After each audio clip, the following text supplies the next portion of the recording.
Cynthia here with CatchMySparkleHP.com. I'm an independent consultant with Paparazzi Accessories, number 102036.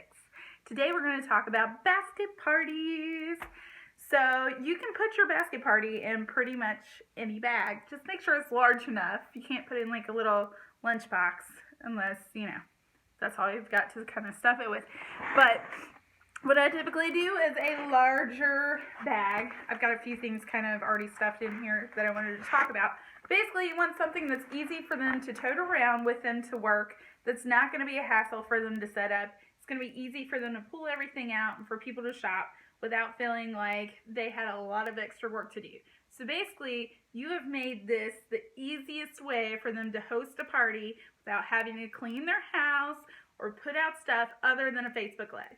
Facebook Live is pretty easy too for them to do and sign up for. But this is one for people to actually feel and touch what the jewelry feels like. This is a great way to get your business out there and for people to kind of know more about what you do, who you may not have on your Facebook Live parties.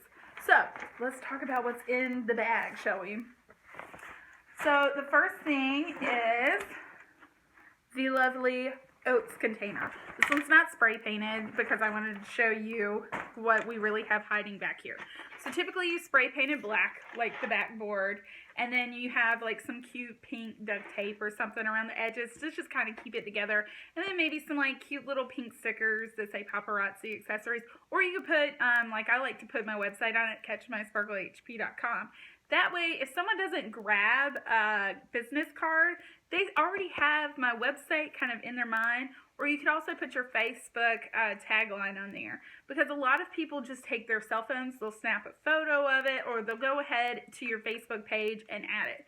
So this is a great way to save on your business cards, because typically people just take your business card and then they lose it. So this is a great way for them to go ahead and add it on, not the oats. Your information. So what I did is I just take and puncture a hole in the top, screwdriver works, or scissors, and then I have a twirl a tie. You can find these on Amazon for like $1 or $2, and then you just hang your jewelry on each one of the little twirl a tie pegs. I try to keep a system of them all going the same way because then it kind of gets a little chaotic, but everything is numbered. So that way, as people are purchasing things, they can put their name beside the items that they purchased.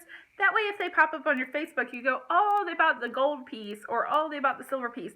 You want to know what they're buying, because then as they come onto your lives, you kind of already know what they like. So what you're going to do next is, like, if it's a full twirl tie, it's going to be pretty jam-packed. You're going to take all of the jewelry and kind of grab it together, and then kind of set it into the basket. So once you've got it into the basket, the next thing I typically do is I tilt it one way, and I make sure all of my earrings are on that side, and then I just kind of gently pat it around so that the rest kind of go into the oats container, and that just kind of keeps it from kind of messing up your tags, because you don't want that to happen. You want to keep and preserve your tags just in case something comes back. So these are ready to go. I typically put 2 of these in a basket to go with people. And then you're like, well, what do you do about your rings and your bracelets? Well, typically I put them into their own Ziploc bag, but they're all connected to these lovely shower curtain hooks. So the hooks are just a great way to keep everything kind of organized. Again, I have tags hanging off of my rings.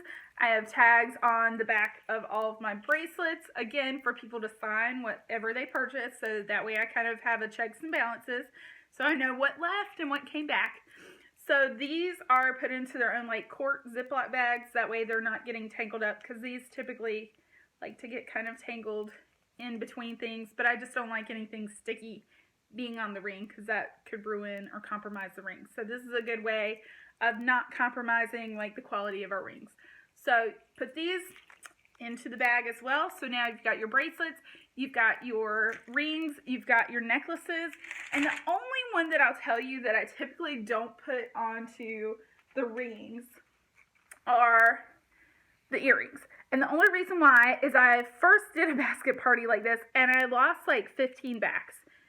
No joke. Like basket parties for some reason, the backs on these bad boys just jump ship. So if you have the bag that they gave to us for Pink Friday, or if you have a cute little like zipper bag for them to go into, I would put your earrings into those, or a Ziploc bag, whichever one. Same thing, numbered on the back. And see, again, I've got marketing, maybe not this one. I've got marketing on my newer ones. So there we go. If you want, on the address labels, go ahead and put your website on the back.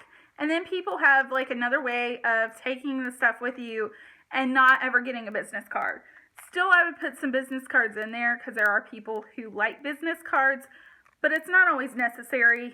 There's a good way to send them with your information without having to like lose your 500 business cards that you got from Vista.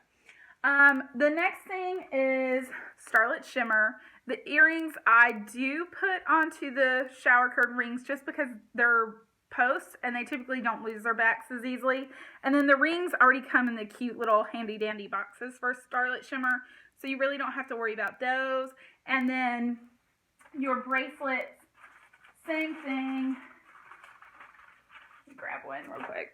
Your bracelets also have the cute little hole that you can attach all of them to the little shower curtain ring. And then I would just put somewhere on it with like a picture or something, Starlit Shimmer only $1, so that way people don't think that it is a certain price. Or you could put it on your spreadsheet beside each one of the numbers, $5, $5, $1. So that way they can kind of correlate the two and know how much their cost is going to be in total. So I hope that this helps, ladies, whenever you're setting up your basket parties. Just make sure that you explain how to put the necklaces into the oats container, so that way it's a little bit easier for the person that you're sending the stuff with to not feel like, oh my goodness, I don't want to send you back a basket that's a complete chaos. So just kind of show them how to kind of reorganize everything, and show them how to go through the checklist on the Excel spreadsheet. But otherwise, you're pretty much set. It's one of the easiest parties that you can set up. You're not having to be hostess. You're not having to clean your house for people to come over. They're not having to clean their house for people to come over. So it's a really easy way to set up a party other than Facebook, to reach out to some people that may want to actually feel and touch the jewelry, or who may not even know about paparazzi yet. So I hope that this helps. Have a great day, babe. Bye, ladies.